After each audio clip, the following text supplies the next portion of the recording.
Today we are going to be talking about the different components of the Japanese words that we learn in class and using the more basic components to put them together and make the more complex ones that we are more likely to hear.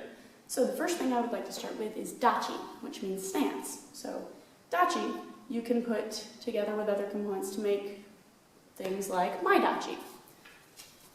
Forward stance. Now my dachi is our fighting stance. This is different from zenkutsu dachi, which is that big long stance. It's the first one that we learn. You can also do things like ippon ashidachi. So ippon ashidachi is what we are when we're in one-legged stance. Ippon being the one, ashi, leg, dachi, stance. You can also use neko ashidachi, cat leg stance or cat stance.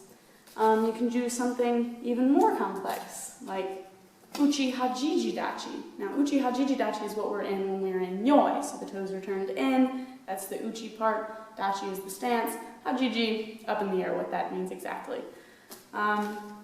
So, dachi, stance. Next up is geri, kick. So we have things like mai geri, front kick, yoko geri, side kick, mawashi geri, round kick, and ko geri, crescent kick. So these are all kicks, and geri ties them all together. It's kick. Next up, we have uke, block. So I can do simple things like embi uke, which is an elbow block, or hiza uke, which is a knee block. I can also make up sort of nonsense phrases using the same thing, like ashi uke. This is just a leg block. We don't have a specific one, but if you're ashi uke, you know it's some kind of a leg block. So we have chudan uchi uke, which is inside center block. So the uchi is the sort of inside part because we eat with the inside of the forearm.